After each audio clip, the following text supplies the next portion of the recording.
పూజిస్తే దైవం, ప్రేమిస్తే తల్లి, గౌరవిస్తే గురువు, అభిమానిస్తే స్నేహితుడు, అన్ని కలిపితే నేను నాన్న.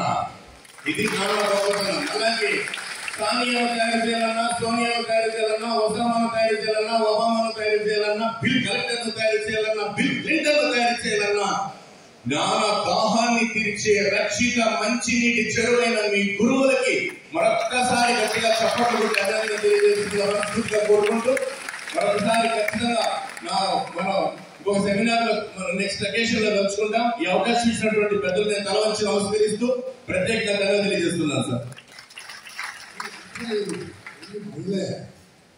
వాళ్ళతో మళ్ళీ మీరు మాట్లాడాలి, మిమ్మల్ని వదిలేదు లేదు.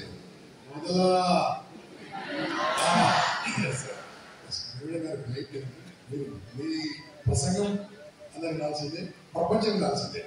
ప్లీజ్ దయచేసి ఎంతమంది మీరు మాట్లాడేటప్పుడు ఐఏఎస్ అని చెప్పారు నాకు తెలియదు. ఐఏఎస్ ఒక్కరు ఇద్దరు ఐపీఎస్ సివిల్ సర్వెంట్ ఆ పాస్ అవడం అంటే ఈజీయా లక్షల మంది రాస్తాం. ప్రిలిమ్స్ మెయిన్స్ మన ఇంటర్వ్యూ పాస్ కావాలి, అంత ఈజీ కాదు.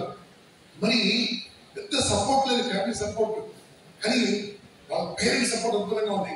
ఫ్యామిలీ సపోర్ట్ అంటే మేబీ ఫైనాన్షియల్ కావచ్చు, బట్ పేరెంట్స్ సపోర్ట్ తోని, వాళ్ళ నాన్న సపోర్ట్ తోని, వాళ్ళ అమ్మ సపోర్ట్ తోని, అందరు సపోర్ట్ ఇచ్చిన ఆమె ఆత్మవిశ్వాసము అద్భుతం. ఆత్మవిశ్వాసంతో ఐఏఎస్ పాస్ అయ్యి, అదే యూపీఎస్సీ పాస్ అయ్యి, మళ్ళీ తర్వాత సాటిస్ఫాక్షన్ లేకపోతే మళ్ళీ ఒకసారి రాసి రెండోసారి కూడా పాస్ అయ్యి ర్యాంక్, అద్భుతమైన ర్యాంక్ తెచ్చుకొని, ఇది కాదు నేను పాస్ అవడం కాదు, మన తెలుగు పిల్లలు ఎక్కడ ఉన్నా సరే వాళ్ళు కూడా సివిల్ సర్వెంట్ అయితే బాగుంటది అనే ఆలోచనతో ఒక ఇన్స్టిట్యూట్ పెట్టి వందలాది మందిని యూపీఎస్సీ ర్యాంకర్గా గ్రూప్ 1 గ్రూప్ 2గా తయారు చేసిన బాలలత మేడం హైదరాబాద్ నుంచి ఇప్పుడే వచ్చారు. లేచి నిలబడి గట్టిగా చప్పట్లతో ఇన్వైట్ చేద్దాం. Welcome to Balalatha madam. 1 2 గట్టిగా తిరుపతి వాళ్ళు గౌరవిస్తారు, తిరుపతి గౌరవిస్తారు. ఇలా లేచి చప్పట్లు అద్భుతంగా ఉంది. Thank you very much.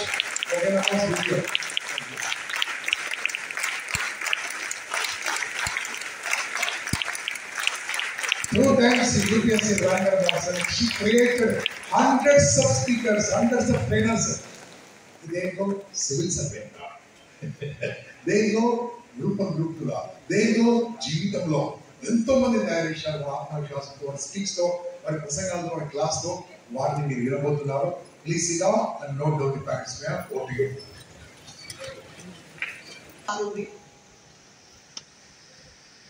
మా నాన్నగారు ఒక జర్నలిస్ట్, ఆంధ్రజ్యోతి పేపర్లో పనిచేస్తూ ఒక 35 సంవత్సరాల క్రితం తిరుపతిలో మా నాన్నగారు కొన్ని సంవత్సరాలు పనిచేశారు. ఆ టైంలో ఇక్కడ బర్డ్ హాస్పిటల్ ఒక హాస్పిటల్ ఉంది. హాస్పిటల్లో రీహాబిలిటేషన్ సెంటర్ అంటే మా అమ్మ మా నాన్నతో కోరిక, నన్ను నడిపించాలి అని చెప్పి. ఆ కోరికతో రీహాబిలిటేషన్ సెంటర్ తీసుకెళ్ళి, అప్పట్లో నార్త్ ఇండియన్ డైరెక్టర్ సార్ ఒక ఆయన ఉండేవాళ్ళు, ఆయనకి నన్ను చూపించాలన్నమాట.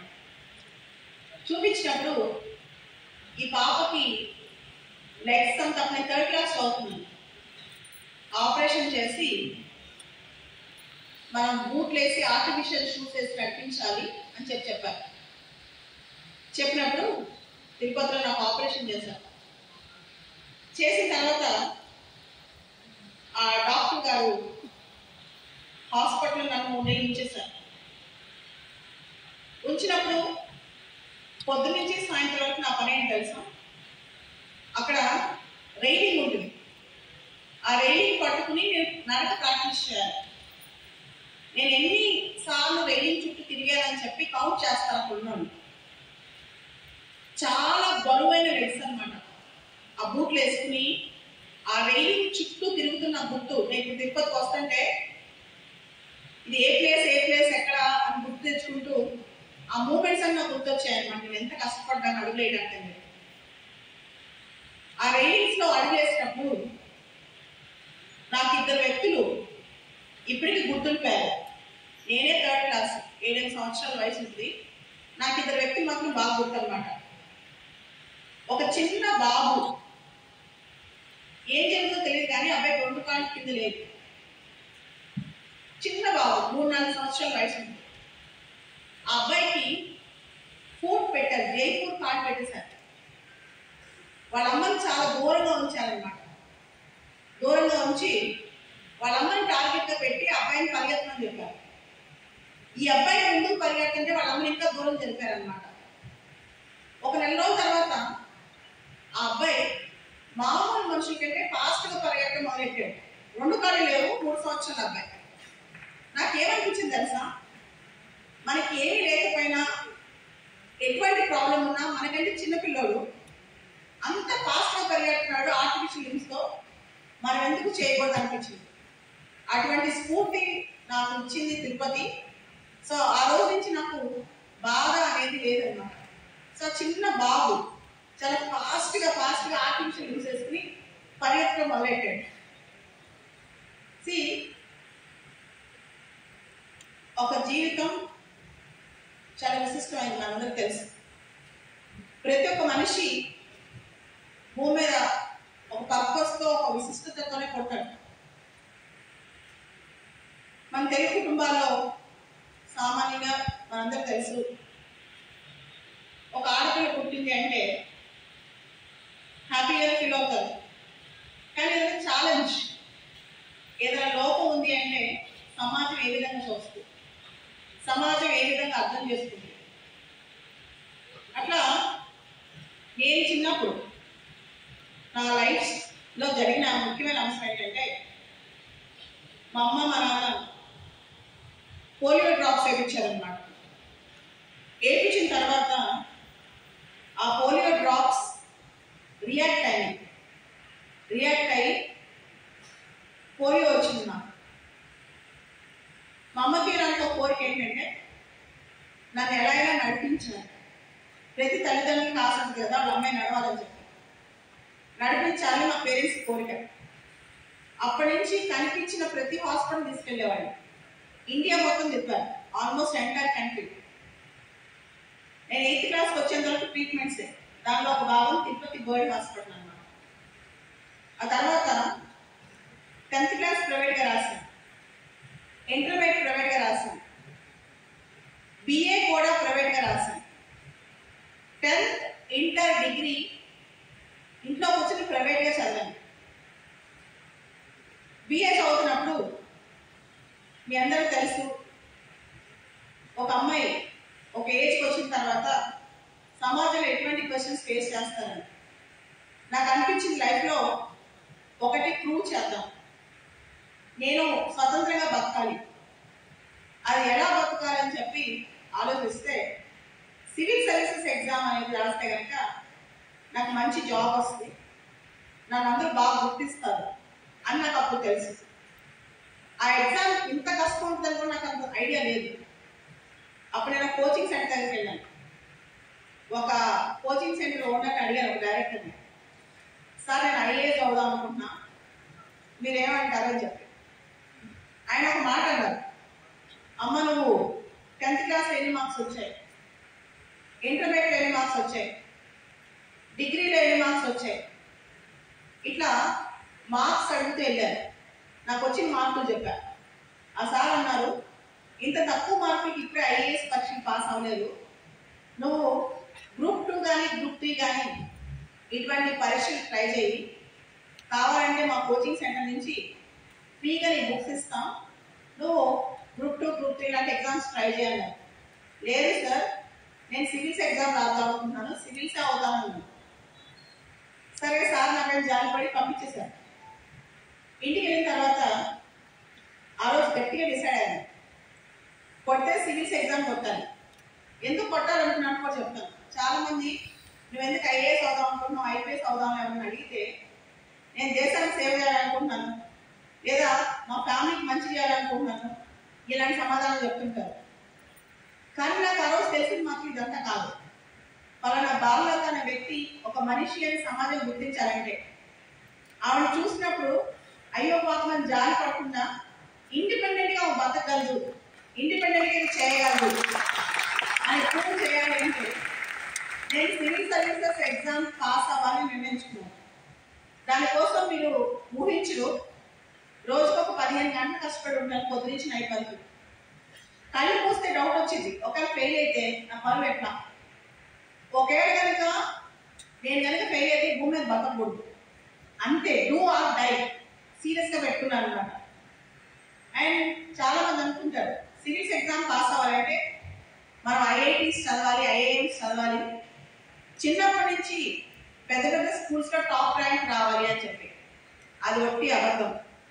నేను చిన్నప్పటి నుంచి 7th క్లాస్ కానీ 10th క్లాస్ కానీ ఇంటర్మీడియట్ కానీ ఎప్పుడు కూడా టాప్ మార్క్స్ రాలేదు, జస్ట్ పాస్.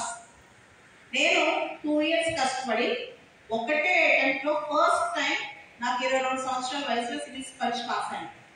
అంటే పరీక్ష పాస్ అవ్వాలి అంటే చదువు మాత్రమే కాదు, వెనకాల బలమైన సంకల్పం ఉండాలి, ప్యాషన్ ఉండాలి. రీసెంట్ గా ఒక చర్చ జరుగుతుంది.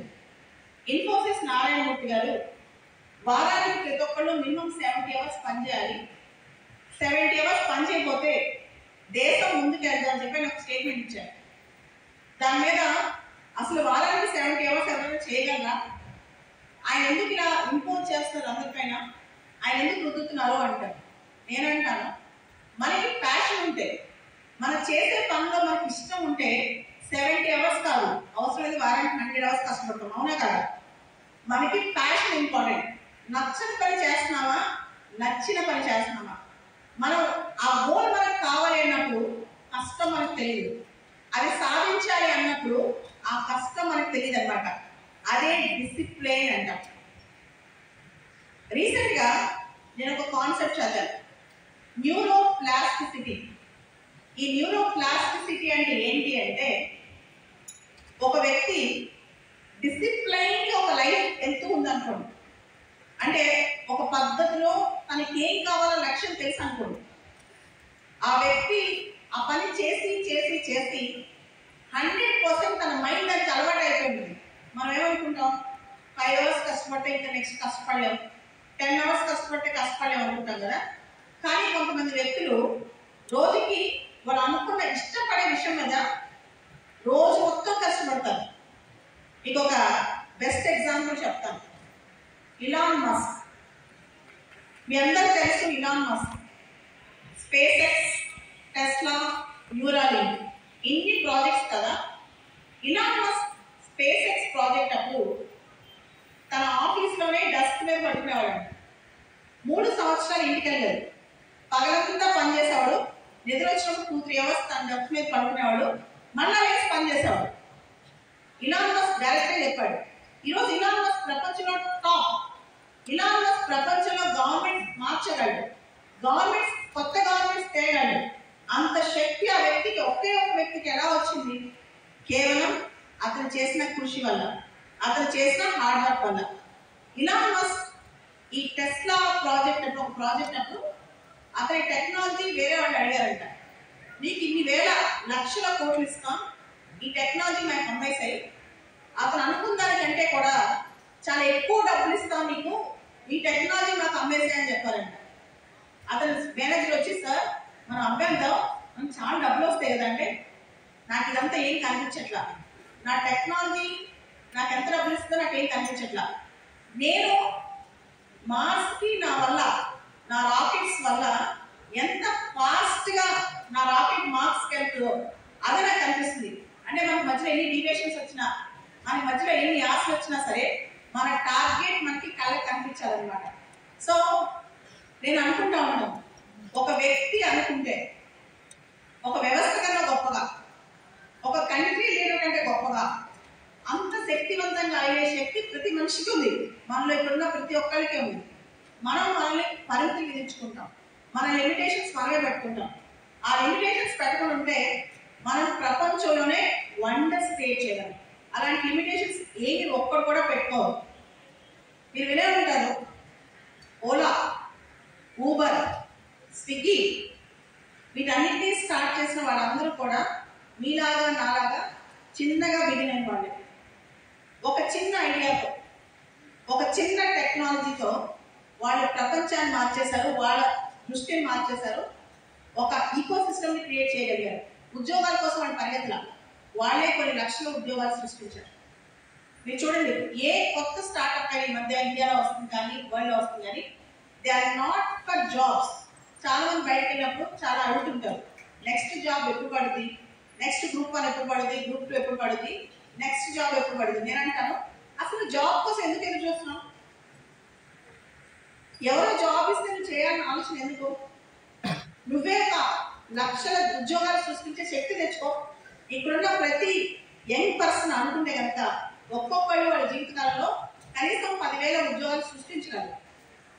మనం ఎక్కడో ఉద్యోగం చేయాలి, మన మైండ్ సెట్స్ ఇంకా ఎలా ఉన్నాయంటే మన పిల్లలు చదువుకోవాలి, ఒక సాఫ్ట్వేర్ జాబ్ చేయాలి, లైఫ్లో సెటిల్ అయిపోవాలి, మంచిగా పెళ్లి చేసుకోవాలి, రిటైర్ అయిపోవాలి.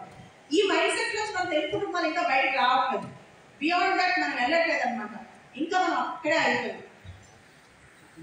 So think beyond that, grow beyond that and think big, think rich. So coming back, ఒక లైఫ్లో ఒక బ్యాటిల్ అంటే ఒక ఇండిపెండెంట్గా ఒక వ్యక్తి ఫైట్ చేయొచ్చు, ఏ స్థాయి నుంచి ఏ స్థాయికైనా వెళ్ళొచ్చు. జనరల్గా మనం ప్రపంచంలో సినిమాల్లో చూస్తుంటాం, మనిషి జీవితం ఇంత ఫాస్ట్గా ట్రాన్స్ఫార్మ్ అయిపోయింది, మనిషి ఇంత ఫాస్ట్గా గ్రో అయిపోయాడని చెప్పి మనం చూస్తూ ఉంటాం. నా అదృష్టం ఏంటంటే చాలా మంది యువత నాకు అతి దగ్గరలో ఉండి చాలా సామాన్యమైన పరిస్థితి నుంచి సివిల్స్ కొట్టిన వాళ్ళని కొన్ని వందల మంది నాకు చుట్టుపక్కల చూశాను. వాళ్ళ యొక్క స్ట్రగుల్ నేను చూశాను. కాబట్టి నాకు తెలుసు మనం అనుకుంటే మన జీవితాలు ఎంత ఫాస్ట్గా మార్చుకోవచ్చు. ఇక్కడ మీకు ఒక రియల్ టైం స్టోరీ ఒకటి మీతో షేర్ చేసుకుందాం అనుకుంటున్నాను. అందరికీ తెలిసి ఉంటారు, మన డిప్యూటీ సీఎం పవన్ కళ్యాణ్ గారు. తెలుసు కదా, పవన్ కళ్యాణ్ గారు డిప్యూటీ సీఎం అయిన తర్వాత ఒక అబ్బాయిని, కేరళలో ఒక ఐఏఎస్ ఆఫీసర్ని స్పెషల్గా తన దగ్గర పనిచేసుకోవడానికి నరేంద్ర మోడీ గారికి లెటర్ రాసి పిలిపించారు. స్పెషల్గా పవన్ కళ్యాణ్ గారు వచ్చిన వితిన్ 1 month అబ్బాయి ఆయన దగ్గరకు వచ్చేసారు. తన పేరు కృష్ణతేజ, కేరళ క్యాడర్ ఐఏఎస్. ఒకసారి అబ్బాయి బ్యాక్గ్రౌండ్ మీతో షేర్ చేసుకుంటాం. వాళ్ళది చిలకలూరుపేట, గుంటూరు జిల్లాలో చిలకలూరుపేట అనే ఊరు అన్నమాట. నర్సరావుపేట దగ్గర మామూలు ఇంజనీరింగ్ కాలేజ్లో తను ఇంజనీరింగ్ చదివాడు. చదివిన తర్వాత తను ఐఏఎస్ అవుదాం అనుకున్నాడు. దానికోసం ఢిల్లీ వెళ్ళాడు. తర్వాత ఎన్నిసార్లు మెయిన్స్ పరీక్ష రాస్తా మెయిన్స్ అవ్వట్లా. దాంతో ఒకరోజు 2012 ఎండ్లో 2012 చివరిలో దగ్గరకు వచ్చాడు. మేడం, నేను ఇలా ఐఏఎస్ అవుదాం అనుకుంటున్నాను, దానికోసం చాలా స్ట్రగుల్ అవుతున్నాను, మెయిన్స్ నాకు రాయడం అర్థం కావట్లేదు అని చెప్పినప్పుడు నేను జాబ్ చేస్తున్నాను, నేను సివిల్ సర్వెంట్గా జాబ్ చేస్తున్నాను. అప్పుడే 2013 నాకు ఒక బాబు కూడా పుట్టినాడు. నీ ఒక్కడికి స్పెషల్గా నేను టైం ఇవ్వలేను, క్లాస్ చెప్తా అందరితో పాటు వచ్చి కూర్చో అని చెప్పాను. తను ఏమన్నా అంటే, కాదు మ్యామ్, నా కోసం రోజు మీరు కొంత టైం కేటాయించాలి, స్పెషల్గా నాకు టైం ఇవ్వాలి అని చెప్పి. అలా 1 week మరుసటి రోజు నా సెల్కి మెసేజ్ వచ్చింది. నెక్స్ట్ 2 days తర్వాత మా ఇల్లు తలుపు ఓపెన్ చేస్తే మా ఇంటి మీద గట్టు ఉంది, ఇంటి ముందు అక్కడ కూర్చుని ఉన్నాడు పొద్దున్నే. ఇంకా నాకు చిరాకు చేసేస్తుంది. సరే నీకు టెస్ట్ పెడతా, ఎవ్రీడే మార్నింగ్, నాకు అసలు పొద్దు నుంచి రాత్రి బిజీగా ఉంటాను, ఎవ్రీడే మార్నింగ్ 4:30కి నీకు టైం ఇస్తాను, 4:30కి వచ్చి పరీక్ష. ఒక్కరోజు రాకపోయినా నెక్స్ట్ వీక్ ఇంకా ఎగ్జామే పెట్టి నేను పట్టించుకోనని చెప్పాను. ఆ మరుసటి రోజు నుంచి 365 days 365 రోజులు ప్రతిరోజు పొద్దున్నే వచ్చాడు. వర్షం పడినా, చలి వచ్చినా, జ్వరం వచ్చినా అబ్బాయికి ఏదైనా సంబంధం లేదు. 365 days ఎవ్రీడే మార్నింగ్ ఎగ్జాక్ట్లీ 4:30 వచ్చి నేను నైట్ పడిపోయిన క్వశ్చన్ పేపర్ రాసి సోఫాలో పెట్టేదాన్ని. వచ్చి రాసేసి ఆన్సర్ షీట్ పెట్టి నైట్ మళ్ళీ 10 o'clock వచ్చి కరెక్షన్ చేసి వెళ్ళేవాడు. అట్లా 365 days 365 ఎగ్జామ్స్ రాశాడు. నెక్స్ట్ ఇయర్ రిజల్ట్స్ వచ్చాయి. ఆల్ ఇండియా 66th ర్యాంక్ వచ్చి ఐఏఎస్ అయ్యాడు. అయిన తర్వాత కేరళ వెళ్ళిపోయాడు. కేరళ వెళ్ళిన తర్వాత చాలా మంది ఐఏఎస్ అవుతారు, ఐపీఎస్ అవుతారు, మీ అందరూ తెలుసు. రకరకాల రాష్ట్రాలు, అంటే మన రాష్ట్రంలో అందరికి జాబ్ రావాలి లేదు, మన వాళ్ళకి అక్కడ వాళ్ళ వాళ్ళకి ఇక్కడ కూడా ఉద్యోగాలు వస్తాయి. కేరళ పాలసీ ఒక పాలసీ ఉంటుంది అనమాట. అలా తనకి కేరళ వచ్చింది, మంచి ర్యాంక్ వచ్చినా కేరళ వచ్చింది. తర్వాత నేను పెద్దగా టచ్లో కూడా లేను తనతో. ఒకరోజు 2 సంవత్సరాల తర్వాత తను వెళ్ళిపోయిన తర్వాత 3 సంవత్సరాల తర్వాత టీవీ చూస్తున్నాను.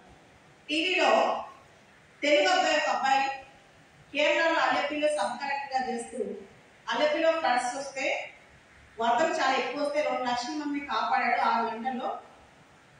యునిసెఫ్ వాళ్ళు కూడా వచ్చి అబ్బాయిని ట్రైట్ చేశారని చెప్పి కృష్ణతేజ నీళ్ళలో దిగి పనిచేశారు, వీడియో పెడతా చూపిస్తా ఉన్నారు అనమాట. వెంటనే నాకు చాలా హ్యాపీ అనిపించి వెంటనే కాల్ చేశాను. Teja, I'm really proud of you, నేను చాలా సంతోషంగా నేను చూస్తున్నాను, ఇంతమందికి ఇంత ప్రొటెక్ట్ చేసావు నువ్వేనా, నాకు ఆశ్చర్యం వేస్తుందంటే ma'am I'm very happy, I'm your student ma'am అని చెప్పి పెట్టేశాడు. తర్వాత ఇప్పుడు ఆ అబ్బాయి చేసే పని కేరళ వ్యాప్తంగా అబ్బాయి గుర్తింపు వచ్చింది. ఇప్పుడు తను పవన్ కళ్యాణ్ గారి దగ్గర తను పనిచేస్తున్నారు అనమాట. ఇక్కడ ఆంధ్రప్రదేశ్లో ఇప్పుడు పంచాయతీరాజ్ కమిషనర్ అయ్యారు ఈ మధ్య. సో దట్స్ హౌ ఒక వ్యక్తి జీవితం 2014 నుంచి 2024 మధ్య 10 సంవత్సరాల్లో ఒక సామాన్య యువకుడు దేశవ్యాప్తంగా, ఆ తర్వాత నాకు చాలా మంది చెప్పారు, చాలా మంది సెంట్రల్ మినిస్టర్స్ కానీ ఎంపీస్ కానీ వీళ్ళందరూ మేము ఏం తీసుకుందాం అనుకున్నాం కృష్ణతేజని, మీ పవన్ కళ్యాణ్ గారు తీసుకెళ్ళిపోయారు మీ రాష్ట్రంలో, అలా చెప్తూ వచ్చారనమాట. నాకు అనిపించింది అంటే ఒక చిన్న అబ్బాయి, ఒక నార్మల్ అబ్బాయి 10 సంవత్సరాల్లో ఇండియాలో ఇంతమంది అతను చేసిన పని గుర్తించారంటే ఒక మనిషి అనుకుంటే తన తలరాగం తనే మార్చుకోగలడు. తనకి ఆ శక్తి ఉండాలి, ఆ యుక్తి ఉండాలి, ఆ కష్టపడే తత్వం ఉండాలి, ఆ ఫోకస్ ఉండాలన్నమాట. నేను నాకు కళ్ళ ముందు మారిపోయిన జీవితాలు కొన్ని మందిని చూసిన తర్వాత నాకు పెద్దగా సినిమాలు చూడటం అంత ఇంట్రెస్ట్ అనిపించలా, చిన్నప్పుడు ఉండేది. కానీ ఇప్పుడు ఏం తెలుసా, రియల్ హీరోస్, నిజమైన హీరోస్, నిజమైన మనుషులు నా చుట్టూ ఉన్నప్పుడు నాకు చాలా అంటే చాలా సంతోషం అనిపిస్తుంది అనమాట. అంటే మన పిల్లలైనా మన వాళ్ళైనా వీళ్ళు ఇంత స్థాయికి వచ్చారా అని చెప్పి. సో దిస్ ఇస్ హౌ ఇక్కడనే యూత్ అందరూ చెప్తున్నాను, మనం తక్కువ అనుకుంటాం మన గురించి, మనం ఇంతే. అదే కృష్ణతేజ స్థాయిలో మీరు ఉంటే తను కంప్యూటర్ ఇంజనీర్ అయిపోయాడు, ఈజీగా సాఫ్ట్వేర్ అయ్యి అమెరికా వెళ్ళిపోయాడు. చాలా మంది సెటిల్ అయిపోదాం, అమెరికా వెళ్ళిపోదాం ఇంకా చాలా అనుకుంటారు. కానీ తను అలా కాదు, తను నించున్నాడు, దేశం కోసం నించున్నాడు, కేరళ కోసం నించున్నాడు, ఇప్పుడు ఆంధ్ర కోసం వచ్చాడు. That is how you can make a difference. అలాగే మార్పు తేవచ్చు, తెచ్చే శక్తి మీ అందరి శక్తి ఉందన్నమాట. సో అది నాకు చాలా అద్భుతంగా అనిపిస్తుంది. ఇలాంటి కథ చూస్తుంటే నా లైఫ్లో చాలా మంది అడుగుతారు, మీరు ఇంకా చాలా సంవత్సరాల నుంచి కష్టపడుతున్నారు కదా, ఇంకెందుకు కష్టపడుతున్నారు, ఎందుకు ఈ మోటివేషన్ ఎక్కడి నుంచి వస్తాయంటే మన చుట్టూ యువత ఉన్నప్పుడు, ఆ యువతలో ఇంత శక్తి ఉన్నప్పుడు మనం కొంచెం ఒక మాట చెప్తే వాళ్ళు ముందుకు వెళ్తారన్న మనకి ఆశ కలిగినప్పుడు ఖచ్చితంగా నిద్ర పట్టదు. నాకు అనిపిస్తుంది ఇంకా చాలా మంది యువతకి ఇంత శక్తి ఉంది. మన తెలుగు రాష్ట్రాల నుంచి మనం అనుకుంటే కనుక దేశం విదేశాల్లో అన్ని మంచి పనులు చేసే శక్తి మనకు ఉంది. ఒక యువకుడు అనుకుంటే, ఒక 20-25 years మధ్యలో ఒక వ్యక్తి అనుకుంటే కనీసం 1,00,000 మంది ఇంపాక్ట్ చేసే శక్తి ఉంది. అది మీ చేతుల్లో ఉంది. అది చెప్పడానికి ఇంపాక్ట్ ఇక్కడ దాకా రావటం కానీ, మేమందరం ఇక్కడ దాకా రావటం కానీ, ఇలా మెగా ఇంపాక్ట్ ఇక్కడ చాలా మంది స్పాన్సర్ చేసి ఇక్కడ ఇంపాక్ట్ క్రియేట్ చేయడం కానీ, ఇదంతా జరుగుతున్న కారణం దిస్ ఇస్ ద థింగ్. మీ అందరికి ఇంత శక్తి ఉంది, ఆ శక్తిని మనం తక్కువ అనుకుంటాం. ఈవెన్ నేను చిన్నప్పుడు పెద్ద అంటే ఆల్మోస్ట్ నన్ను అందరు డంబ్ అనుకునేవాడు. ఈ అమ్మాయికి ఏమీ రాదు, ఏం మాట్లాడటం రాదు, ఈ అమ్మాయికి ఏమీ తెలియదు, అయ్యో పాపం వాళ్ళ అమ్మ అన్నం పెట్టి తిని చనిపోద్ది, ఇలానే బతుకుద్ది, ఏదో మూల కూర్చుని ఏదో పేపర్ చదువుకుని బతికేద్దాం అనుకున్నారు. కానీ నాకు ఎలా బతకాలి అనిపించదు, బతికితే ఇప్పుడు నేను ఎలా ఉన్నాను అలా బతకాలనిపించింది, ఇదే నా లైఫ్ అనిపించింది. అంటే మనం అనుకుంటే మన లైఫ్ని ఎలా తీసుకోవచ్చు, ఎలా మోల్డ్ చేసుకోవచ్చు అని నాకు తెలుసు. ఇందాక నేను పొద్దునే మార్నింగ్ ఫ్లైట్కి వస్తే ఫోన్ ఆన్ చేసేటప్పటికి నాకు ఒక పాప నాకు చాలా ఇష్టం, తను మౌర్య రెడ్డి అని చెప్పి నాకు మెసేజ్, మ్యామ్ మీరు తిరుపతి వస్తున్నారు, ఇప్పుడే చూస్తాను పోస్ట్ అని చెప్పి. అవును అంటే నేను ఇక్కడే ఉన్నామా మున్సిపల్ కమిషనర్ తిరుపతి అని. నేను అన్నా మౌర్య ఇక్కడ ఉన్నామని. మీకు తెలుసా తన స్టోరీ? మీకు మున్సిపల్ కమిషనర్ వాళ్ళది కడప దగ్గర ఒక పల్లెటూరు. మౌర్య వాళ్ళ ఫాదర్ ఆ ఊరికి సర్పంచ్. అయితే జనరల్గా ఆడపిల్లని మన కుటుంబాలు ఏం చేస్తారు, డిగ్రీ అయిపోవాలి పెళ్లి చేశారు. కానీ మౌర్య కోరిక ఏంటంటే ఐఏఎస్ అవుదామని చెప్పి. వాళ్ళ అమ్మ నాన్న నాకు తెలిసి ఇంకా తను ఎక్కడికి వచ్చినా సరే వాళ్ళ అమ్మ బయట మౌర్య కోసం బయట కూర్చుని 3 గంటలు 4 గంటలు వెయిట్ చేసేది.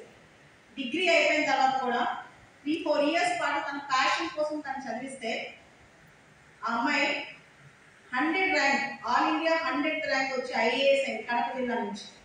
ఆంధ్ర క్యాడర్ వచ్చింది. నాకు ఈరోజు పొద్దున్న తెలిసి తను తిరుపతిలో ఉంది అని చెప్పి. ఓకే, తన ఇంపాక్ట్ ఏంటి తెలుసా? ఒక ఆడపిల్ల ఆ స్థాయికి వస్తే మౌర్య పాస్ అయిన తర్వాత ఆల్మోస్ట్ 2 ఇయర్స్ ఆ చుట్టుపక్కల ఆడపిల్లలందరూ, ఆ చుట్టుపక్కల విలేజెస్ పేరెంట్స్ అందరూ కూడా మేడం అమ్మాయిని బాగా చదివించాలనుకున్నాం, మా పాపను బాగా చదివించాలనుకున్నాం. ఎందుకంటే ఆ మౌర్యాన్ని చూడండి మ్యామ్ ఎంత బాగా పేరు వచ్చింది అమ్మాయికి, ఎంత స్థాయికి వెళ్ళిందో. ఒక ఆడపిల్ల ఆ స్థాయికి వెళ్ళిందంటే మా పిల్లలు కూడా స్థాయికి వెళ్ళాలని కోరుకుంటారు అన్నమాట. అంటే మనం ఒక అమ్మాయి, మన చుట్టుపక్కల ఉన్న ఒక అమ్మాయి అవ్వగలిగితే కొన్ని వందల మంది అమ్మాయి ఇన్స్పిరేషన్ అవుతుంది. సో ఒక ఆడపిల్ల అంత ఇండిపెండెంట్ గా బతుకుతే ఎంత గొప్ప విషయం అది. మనం ఇక్కడ ఆపేద్దాం ఇది చాలు అనుకోకుండా ఆ స్థాయికి మీరు చూడండి. మీ చుట్టుపక్కల ఒక అమ్మాయి ఉంది, ఆ అమ్మాయి కదా నాకు తెలుసు. వాళ్ళ అమ్మ నాన్న ఎంత కష్టపడ్డారు తన కోసం, తను ఈరోజు ఈ స్థాయిలో ఉందంటే నాకు ఎంత మార్నింగ్ చాలా హ్యాపీ అనిపించింది అనమాట. That's how you can make a difference, you can bring A change. మనం అనుకుంటే మనం ఆ మార్పు తేగలం, మనం అనుకుంటే మనం ఆ చేంజ్ తేగలం. కానీ మనుషులందరూ ముఖ్యంగా యంగ్ పీపుల్ ఫేస్ చేసేది డిప్రెషన్, ఇన్ఫీరియారిటీ కాంప్లెక్స్. మేజర్గా ఇప్పుడు నేను చాలా మంది ఇంట్లో చూసేది మనం చేయగలమా అని ఒక ఇన్ఫీరియారిటీ. రెండోది పోస్ట్పోన్మెంట్, ఇవన్నీ ఎక్కువ చేస్తాం, దానివల్ల మనం విఫలం అవుతాం. నేనేం ఆలోచిస్తాను తెలుసా?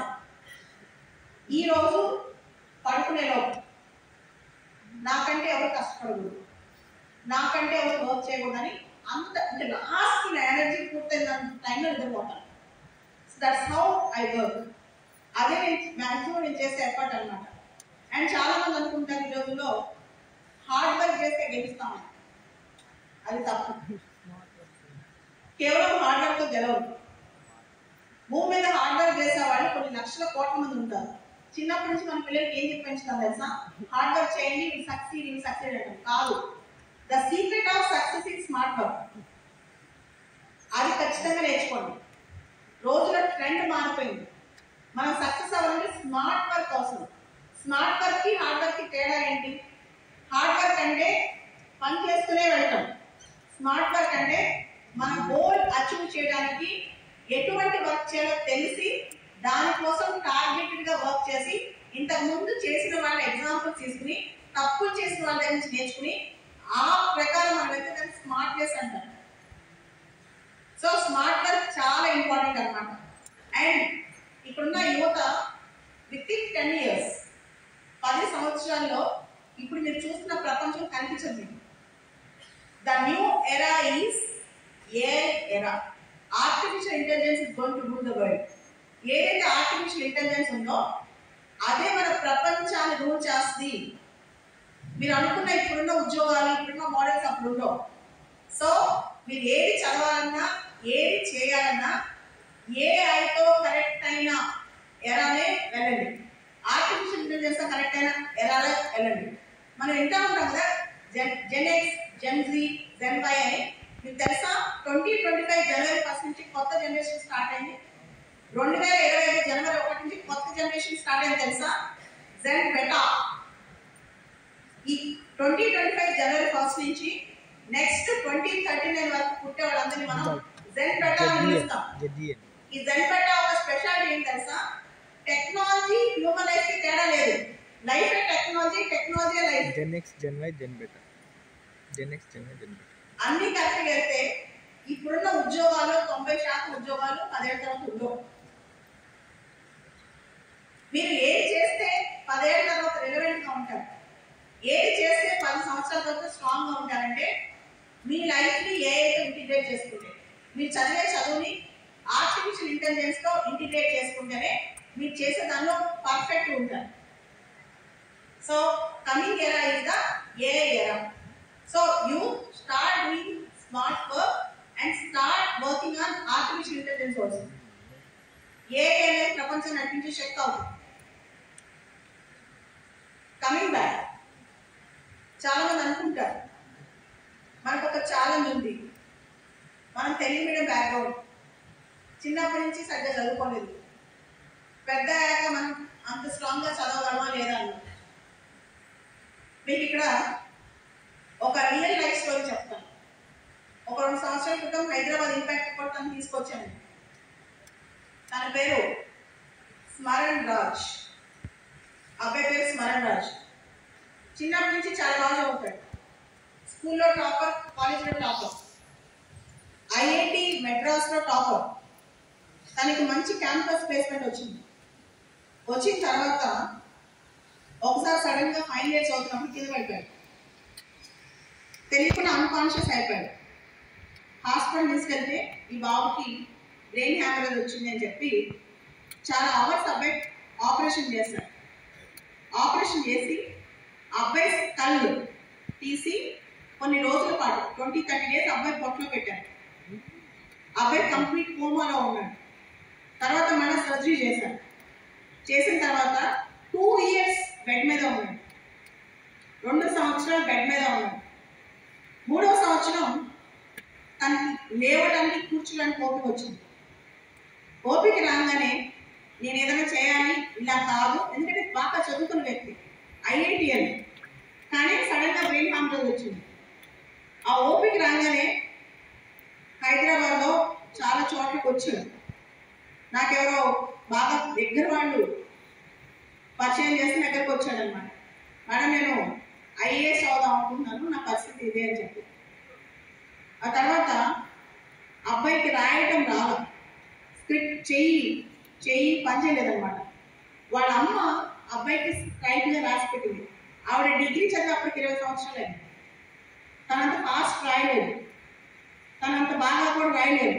కానీ అబ్బాయి కోసం తను నేను పెట్టే ప్రతి ఎగ్జామ్ 50 ఎగ్జామ్స్ ప్రాక్టీస్ చేసింది ముందు. తర్వాత అబ్బాయి ఇప్పుడు నెక్స్ట్ ఇయర్ ఐఏఎస్ అయ్యాడు. తెలుసా, బ్రెయిన్ హ్యామరేజ్ వచ్చి హాస్పిటల్లో 2 సంవత్సరాలు ఉండి, నెలల పాటు కోమాలో ఉండి బయటకు వచ్చి తర్వాత ఈజ్ ఇంటూ ఐఏఎస్. ఇప్పుడు నూజివీడు సబ్ కలెక్టర్ స్మరణ్ రాజ్, కృష్ణా జిల్లా దగ్గర ఉన్న, విజయవాడ దగ్గర ఉన్న నూజివీడు ఉంది కదా, అక్కడ అబ్బాయి సబ్ కలెక్టర్గా చేస్తాడు అనమాట. అంటే హౌ ఒక లైఫ్ ని మిరాక్యులస్ ఎలా మార్చుకోవచ్చు, ఒక లైఫ్ ని ఏ విధంగా మనం చేంజ్ చేసుకోవచ్చు, ఒక లైఫ్ ని ఏ విధంగా ముందుకు నడిపించుకోవచ్చు అనేది మన చేతిలో ఉంటుంది. మనం అనుకుంటాం దేవుడు తలరాత రాస్తాడు అని, కానీ నేనంటాను దేవుడు రాసిన రాత కూడా మార్చే శక్తి మనిషికి ఉంటుంది అని చెప్పి. God proposes, man proposes, God dispose అంటాం కదా. గాడ్ ప్రపోజ్ చేసినా చేయకపోయినా, గాడ్ డిస్పోజ్ చేసినా చేయకపోయినా, man proposes, man proposes, man proposes, and man completes the task. Man has the power to complete the task. మనిషికి ఆ శక్తి ఉంది. తన తలరాతను తను రాసుకునే శక్తి, తన తలరాతను తను మార్చుకునే శక్తి కేవలం మనిషికే ఉంటుందని నేను నమ్ముతాను. అయితే కొన్ని ఈ మధ్య చెప్తున్నాను బయటికి, కొన్ని టెక్నిక్స్ మీకు చెప్పాలి. మీరు ఖచ్చితంగా ఇది పాటిస్తే, ఇది పాటించడం కొంచెం చాలా మంది బతికిస్తారు, కానీ ఇది పాటిస్తే మీ జీవితాలు అద్భుతాలు చూస్తారు. ఇది నేను పాటించిన టెక్నిక్స్ అన్నమాట. దీన్ని positive mind set visualisation techniques అంటాం. Positive mind set visualisation techniques అంటాం అన్నమాట. ఏంటి positive mind set visualisation techniques అంటే, మనకి పొద్దున్నే నిద్రలేవగానే కానీ, నైట్ నిద్రపోతున్నప్పుడు కానీ, మార్నింగ్ నిద్రలేవగా కానీ, నైట్ నిద్రపోతున్నప్పుడు కానీ, అలా ఉన్నప్పుడు మన మైండ్ సబ్ కాన్షియస్లో ఉంటుంది అన్నమాట. జస్ట్ ఇంకా ఇంకా నిద్ర వచ్చే టైంలో నీ లైఫ్ ఎలా ఉండాలనుకుంటున్నావు, నువ్వేం చేయాలనుకుంటున్నావు, ఒక పిక్చరైజేషన్ చేసి సేమ్ అదే పిక్చర్ నీ మైండ్లో అనుకో. ఉదాహరణకి నువ్వు కలెక్ట్ అవ్వడం అనుకున్నావు, నువ్వు కలెక్ట్ అయినట్టు బాగా యాక్టివ్గా పనిచేసినట్టు ఎగ్జాక్ట్గా నిన్ను నువ్వు అలా ఊహించుకో, నిజంగా జరిగినట్టు ఊహించుకో. ఇది ఎవ్రీడే నైట్ పట్టుకునేటప్పుడు, మార్నింగ్ నిద్రలేసేటప్పుడు నీకు నువ్వు సొంతంగా ఆ ఇమాజినేషన్లోకి వెళ్ళి మెడిటేషన్ చేస్తావు. నువ్వు ఏది ఊహించుకుంటే ఎగ్జాక్ట్గా రియల్ టైంలో ఊహించుకుంటే రిపీటెడ్గా ఆ ప్రాక్టీస్ చేస్తే కొన్ని నెలల పాటు ఖచ్చితంగా మనసా వచ్చే కర్ణను అలా ఉంటే నీకు నీ లైఫ్ రియల్ టైంలో నీకు ఎదురవుతుంది. ఇది చాలా మంది సరిగ్గా చేయలేరు, బికాజ్ ఒకరోజు గుర్తుంటుంది, 10 రోజులు మర్చిపోతారు. అలా కాకుండా కంటిన్యూస్గా మీరు దీన్ని ప్రాక్టీస్ చేయండి. మీ లైఫ్లో చాలా మార్పులు వస్తాయి, చాలా చేంజెస్ వస్తాయి అన్నమాట. తర్వాత ఇంకొంతమంది ప్రధానమైన సమస్య ఫోకస్. ఫోకస్ ఎందుకు పెట్టలేకపోతున్నాం, ఫోకస్ ఎందుకు ఉండదు మనిషికి అనుకుంటుంటారు. నేను ఒకటి చెప్తాను, నేను ఈరోజు ఈ పని చేయాలనుకుంటే డివేట్ అవ్వను, అదే పని చేస్తాను. ఎన్ని ఛాలెంజెస్ వచ్చినా అదే పని చేస్తాను, ఎంత చేంజెస్ వచ్చినా అదే పని చేస్తాను. అండ్ మామూలుగా ఒక చోట కూర్చుని ఒక 2-3 అవర్స్ ఒక చోట కూర్చుని ఒక మాట వింటమే కష్టం. నేను లాస్ట్ 20 years నుంచి ఇదే మీ చైర్లో ఇలానే కూర్చుని దాదాపు ఎవ్రీడే 10 to 15 hours పని చేస్తాను. అది మనం ఎదుటి వాళ్ళ షూస్లోకి వెళ్తే మనకు అర్థమవుతుంది అన్నమాట. కాబట్టి మీకంటే నేను ఎప్పుడు అనుకుంటా, నాకంటే కష్టపడేవాడు ఇంకా ఉన్నారు, నాకంటే పోరాడేవాడు ఇంకా ఉన్నారు. మీరు వినే ఉంటారు, స్టీఫెన్ హాకింగ్ విన్నారా? స్టీఫెన్ హాకింగ్ అని చాలా గొప్ప సైంటిస్ట్. ఆయన ఒక మాట కూడా అంటారు, వచ్చే 1000 సంవత్సరాల తర్వాత మానవాళి భూమి మీద ఉండలేదు, వాళ్ళు వేరే గ్రహం ఎత్తుకోవాలి, ఎందుకంటే భూమి అంతా కలుషితం అయిపోతుందని చెప్పి. ఆయన మాట్లాడలేడు, సరిగ్గా కూర్చోలేరు, నడవలేరు, ఏమీ చేయలేరు, చేతులు పనిచేయవు, 2 ఫింగర్స్ పనిచేస్తాయి, ఓన్లీ 2 ఫింగర్స్ పనిచేసి ఆయన ప్రపంచంలోనే ఐన్స్టీన్ న్యూటన్ కన్నా గొప్ప సైంటిస్ట్ ఎలా అయ్యాడు? 2 ఫింగర్స్ ఆయన పనిచేశాడు. Complete wheelchair, but world's top most scientist అనమాట ఆయన, స్టీఫెన్ హాకింగ్. మీరు ఆయన కథ చదవండి. ఆయన ఒక మాట అంటాడు, తనువు మొండికేస్తే తల కదమాయిస్తుంది అని. తనువు సహకరించదు అంటే బాడీ కోఆపరేట్ చేయకపోయినా విల్ పవర్తో ప్రపంచాన్ని మొత్తం గెలవచ్చు అని. మన బాడీ సహకరించకపోయినా, బాడీ మొత్తం యూజ్లెస్ అయిపోయినా విల్ పవర్ ఉంటే చాలు ప్రపంచాన్ని గెలవచ్చు అని చెప్పి స్టీఫెన్ హాకింగ్. ఆయన real time example. Read about Stephen Hawking. మీరు స్టీఫెన్ హాకింగ్ గురించి చదవాలి. అండ్ చాలా మంది డొనాల్డ్ ట్రంప్ విన్నారా? ఎవరు Donald Trump? America. Donald Trump American president elect. జనవరి 20వ తారీఖు ప్రమాణ స్వీకారం చేయబోతున్నారు. డొనాల్డ్ ట్రంప్ అనగానే ఏమంటారు చాలా మంది? కాంట్రవర్షియల్ పర్సన్, నవ్వుతుంటారు, ఆయన గురించి చాలా డిఫరెంట్ గా మాట్లాడతారు అనుకుంటారు కదా. ఆయన వయసు ఎంత తెలుసా? Almost is near to 80. 80 సంవత్సరాల వయసు. ఆయన పొలిటికల్ క్యాంపెయినింగ్ ఎన్ని అవర్స్ పనిచేస్తాడు తెలుసా? ఎంత ఎఫెక్టివ్ గా మాట్లాడతాడు తెలుసా? మనం ప్రతి మనిషిలో కాంట్రవర్సీస్ చూస్తాం, కానీ వాళ్ళ స్ట్రెంత్ గమనించండి. He is top most richest man in the world, billionaire in the world, top most businessman in America. చాలా పెద్ద పెద్ద కాంట్రవర్సీస్ అని ఆయన చుట్టూనే తిరుగుతుంటాయి. కానీ ఆయన ఇన్ని కాంట్రవర్సీస్ లో అమెరికన్ సుప్రీం కోర్టు ఇండిక్ట్ చేసిన ప్రెసిడెంట్ అని ఆయన పైన కేసులు ప్రూవ్ అయినాయి, కూడా ప్రూవ్ అయినాయి. కానీ ఆయన అమెరికన్ ప్రెసిడెంట్ గా మళ్ళా గెలిచాడు. ఎలా? అదే వాళ్ళ పట్టుదల. మనం టేక్ గుడ్ ఫ్రమ్ ఎవ్రీవన్. ఆ స్ట్రెంగ్త్, ఆ విల్ పవర్. 2 ట్యాగ్ లైన్స్ వాడాడు. Make America great again, MAGA save America. So 2 tag lines తో ఆయన అమెరికన్ ప్రెసిడెంట్ మళ్ళీ ఎలక్ట్ అయ్యారు ప్రెసిడెంట్ గా. సో ఒకసారి మీరు మనుషులు ఎంత ప్రభావవంతంగా పనిచేస్తారు, ఎంత ఎఫెక్టివ్ గా పనిచేస్తారు, ఏ ఏజ్ లో కూడా ఎంత కష్టపడతారు ఒకసారి మీరు ఆలోచించారు. అలాగే మన ప్రైమ్ మినిస్టర్ ఈ రోజుల్లో 30 సంవత్సరాల వయసున్న వ్యక్తి మన ప్రధాని మోడీ గారితో పోటీ పడగలరా? ఆయన రోజువారీ అటెండ్ ఈవెంట్స్ చూడండి, ఆయన అటెండ్ మొత్తం ఫంక్షన్స్ చూడండి. నేను చాలా మందిని గమనిస్తూ ఉంటాను, హౌ దే ఆర్ వర్కింగ్, వాళ్ళు ఎలా వర్క్ చేస్తారు. మనం యుగ పురుషుడు అని పిలుస్తుంటే ఎన్టీ రామారావు గారు రోజు పొద్దున్న 3:30 లెగుస్తారు. ఈ రోజు ఎంతమంది 3:30 లేసి రోజుకి 15 గంటలు పని చేస్తారు? ఎందుకు వాళ్ళు యుగ పురుషులు అవుతారు? ఎందుకు వాళ్ళే మన మనసులో చిరస్థాయికి ఉండిపోతారు?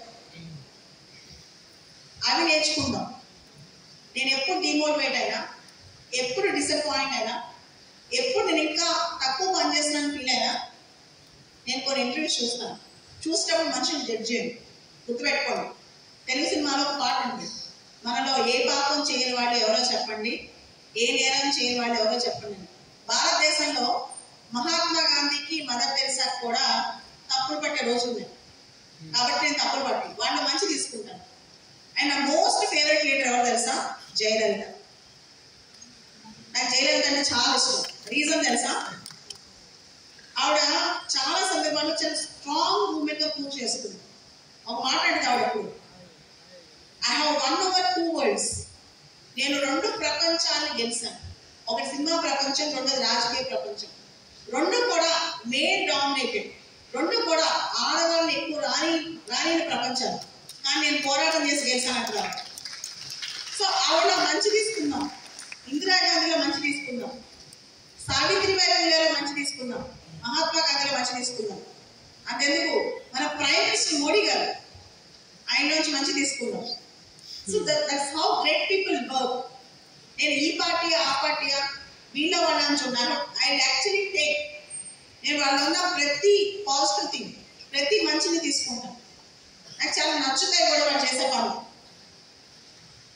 అండ్ ఫైనలీ మీకు ఇంకొక గొప్ప వ్యక్తి గురించి అంటే ఎగ్జాంపుల్స్ ఇస్తూ, దీనిలో స్టీవ్ జాబ్స్.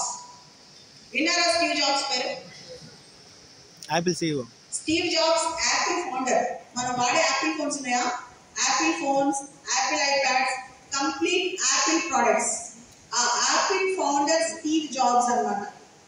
స్టీవ్ జాబ్స్ ఎవరైతే ఉన్నారో యాపిల్ ఫౌండర్, తను ఒక మాట అంటాడు, stay hungry stay foolish. Stay hungry and stay foolish అని అంటాడు. అంటే if you are born rich, if you are born poor, it is not your mistake. If you die poor, it is your mistake. What do you mean by that? If you are born poor, it is not your mistake.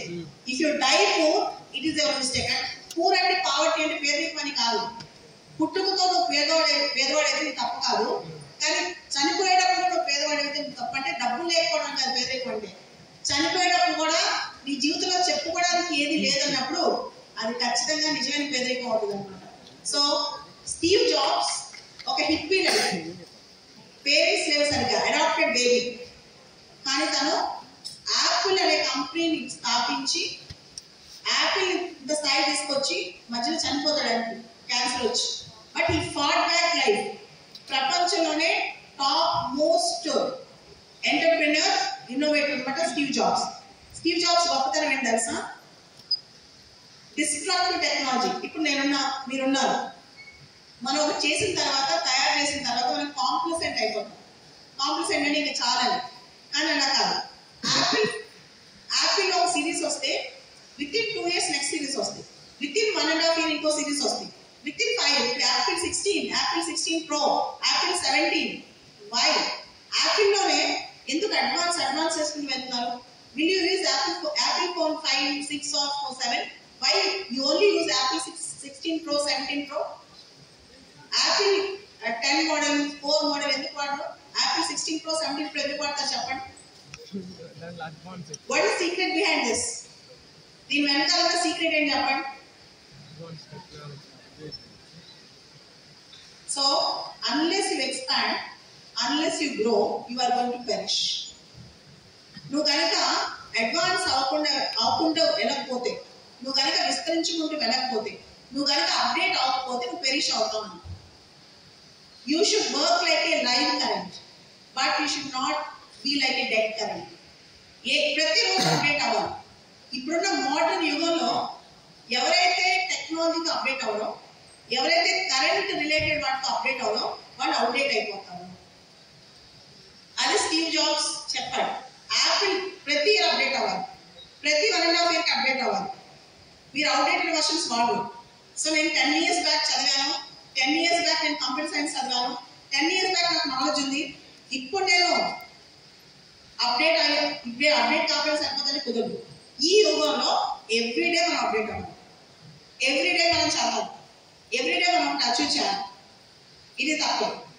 So నేను కూడా ఈరోజు కూడా everyday చదువుతాను, everyday update అవుతాను, every 1 hour 2 hours update అవుతాను. So technology కూడా ఇది తప్పదన్నమాట. Coming back, చాలా మంది యూత్కి ఇన్ఫీరియారిటీ కాంప్లెక్స్. ఇన్ఫీరియారిటీ కూడా ఏమంటారు తెలుసా? చాలా మంది వచ్చి, మేడం మేము ఇది చేద్దాం అనుకుంటున్నాం, ఐఏఎస్ అవుదాం అనుకుంటున్నాం, ఐపీఎస్ అవుదాం అనుకుంటున్నాం, చిన్నప్పటి నుంచి మా ఇంట్లో పెద్దగా కోఆపరేషన్ లేదు, అసలు నేను అవుతానా, చిన్న జాబ్ తెచ్చుకుంటాను. నేను అంటాను, నీ మీద నీకు సెల్ఫ్ డౌట్ ఉండకూడదని. Fight back, be strong. చాలా కథలు ఉన్నాయి. ఎంత గొప్ప కథ అంటే, మీ ఫాదర్ కానిస్టేబుల్ అని నువ్వు ఐపీఎస్ అవ్వచ్చు. నాకు ఒక స్టూడెంట్ ఉన్నాడు, తన పేరు అక్షయ్ కుమార్. వాళ్ళ నాన్న వరంగల్లో పోలీస్ కానిస్టేబుల్. చిన్నప్పుడు ఆ బాబు 5th class 6th class చదివేటప్పుడు వాళ్ళ డాడీ ఆ బాబుని పోలీస్ స్టేషన్ తీసుకెళ్ళి పెద్ద పెద్ద ఐపీఎస్ ఎంత సేవ చేశారని స్టోరీస్ చెప్పేవాళ్ళంట. ముఖ్యంగా ఉమేష్ చంద్ర ఐపీఎస్ వీళ్ళ స్టోరీస్ చెప్పి ఆ బాబుని ఇన్స్పైర్ చేశారు. చేసిన తర్వాత పెద్ద అయిన తర్వాత ఆ బాబుకి ఐపీఎస్ అవ్వాలని హైదరాబాద్ వచ్చాడు. నా దగ్గరకు వచ్చి కలిసినప్పుడు నీకు ఐపీఎస్ కాదు, నీకు ఐఏఎస్ బాగుంటుంది, నువ్వు అమ్మాయితో ఉన్నావు అన్నాడు. లేదు, నేను ఐపీఎస్ అవుతానన్నాడు. లేదు, సరే ఐపీఎస్ అవ్వో, ఆంధ్ర పెట్టుకోను, తెలంగాణ పెట్టుకుంటే ఛత్తీస్గఢ్ పెట్టుకున్నాడు ఫస్ట్ ఆప్షన్. 1 year లో ఫస్ట్ టైం అబ్బాయి ఐపీఎస్ అయ్యాడు తెలుసా, 23 years age. If you have that passion, ఒక కానిస్టేబుల్ సన్ 23 years ఐపీఎస్ అవుతాడని మీరు ఊహిస్తారా? చాలా మంది ఏమనుకుంటారు, మా నాన్న కానిస్టేబుల్ అయ్యారు, నేను ఎస్ఐ అయితే చాలు అనుకుంటాను. కానీ ఆ బాబు, మా నాన్న కానిస్టేబుల్ అయ్యారు, నేను ఎస్పీ అవ్వాలనుకుంటాను. తేడా ఉంది కదా. సో మిమ్మల్ని మీరు ఎప్పుడు డౌన్ గ్రేడ్ చేసుకోకండి, నాకు ఇది చాలా అని కన్ఫైన్ చేసుకోకండి. ఇప్పుడు is just 30, 29-30. Is one of the youngest SPs in Chhattisgarh. Is doing good job in Chhattisgarh.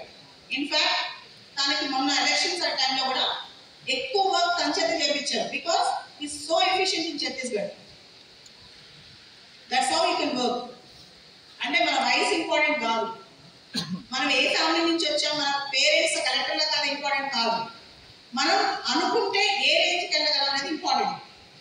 కానీ ఎందుకు చాలా మంది స్టక్ అయిపోతున్నారంటే, వాళ్ళు కన్ఫర్మ్ చేసుకుంటారు, మనకి చిన్న జాబ్ వస్తే చాలు, మన లైఫ్ ఇక్కడ సెటిల్ అయితే చాలు, మనం ఇక్కడ ఉంటే చాలా చెప్పి సెటిల్ అయిపోతారు. అలా కాకుండా you are expected to grow big, think big and work effectively అన్నమాట. Coming to my life, almost ఈ రోజు కూడా నేను ఎవ్రీడే వర్క్ చేస్తాను, more than 12-13 hours. I multi task అంటే 2-3 పనులు ఒకేసారి చేస్తాను. I work 2-3 things at the simultaneously at the same time అన్నమాట. నేను ఐ ప్రయారిటైజ్ మై టైం. ఏదైతే లెస్ ఇంపార్టెంట్ వర్క్స్ ఉన్నాయో టైం తీసుకుందాం కదా, ఎక్కువ ఇంపాక్ట్ఫుల్ వర్క్స్ ఉన్నాయో, ఫోకస్ వర్క్స్ ఉన్నాయో దాని మీద ఎక్కువ కృషి చేస్తాను అనమాట. ముఖ్యంగా ఇంపాక్ట్ అండ్ ప్రోగ్రామ్స్. నేను ఆల్మోస్ట్ ఇంపాక్ట్ ప్రోగ్రామ్స్ అన్నింటికి వెళ్తాను. నాకు గంపా నాగేశ్వరరావు గారు అంటే గౌరవం. నేను చిన్నప్పుడు చదువుకునే రోజుల్లో ఆయన వీడియోస్ బాగా చూసి ఇన్స్పైర్ అయ్యాను అనమాట. So I use to get inspired by him. So ఆయన చేసే ప్రోగ్రామ్స్ నేను ఎంతో కొంత ముందుకు తీసుకెళ్లాలని చెప్పి ఐఎమ్ మూవింగ్ ఫార్వర్డ్ అనమాట. That's how I'm working for impact also. అలా రెగ్యులర్ సెషన్స్ ఎక్కడ పెట్టినా వస్తూ ఉంటాను. ఈరోజు తిరుపతిలో యాక్చువల్లీ ఈరోజు నాకు వేరే ప్రోగ్రామ్ ఉంది, బట్ స్టిల్ 1 hour స్పీచ్ కోసం హైదరాబాద్ నుంచి వచ్చాను. వెంటనే నాకు ఫ్లైట్ ఉంది, వెళ్ళిపోయే 1 hour టైంలో పెట్టుకుని వచ్చాను అనమాట. So this is my story and my student story. And Tirupati is special place for me. వేరే అందులో తిరుపతిలో చాలా హార్డ్షిప్స్ అంటే నేను చాలా స్ట్రగుల్స్ ఫేస్ చేసిన టైం నేను చిన్నప్పుడు తిరుపతిలో ఉన్నాను. అంతేకాదు తిరుపతి హాస్పిటల్లో కూడా ట్రీట్మెంట్ చేస్తున్నాను కాబట్టి నాకు స్పెషల్ ఎఫినిటీ ఉంది. చాలా మెమోరీస్ తిరుపతిలో ఉన్నాయి. ఆ ఫైటింగ్ స్పిరిట్ నాకు తిరుపతిలో చాలా వచ్చింది అనమాట. అండ్ ఈ ప్లేస్లో నాకు పీపుల్ అంటే చాలా ఇష్టం. నేను తిరుపతి రాగానే ఫస్ట్ చూసిన అమ్మాయిని ఎందుకు తెలుసా, నీట్గా రెడీ అవుతారు, సేమ్ టు చాలా పద్ధతిగా ఉంటారు, చాలా ధైర్యంగా ఉంటారు. తిరుపతి అమ్మాయిలు చాలా కరేజెస్ ఉంటారు అన్నమాట. నేను హైదరాబాద్ నుంచి వచ్చిన I'm proud of Tirupati girls. చాలా కరేజెస్ గా ఫైటింగ్ స్పిరిట్ గా ఉంటారు. I'm very happy for that. Thank you very much. And Gampa sir thank you అండి.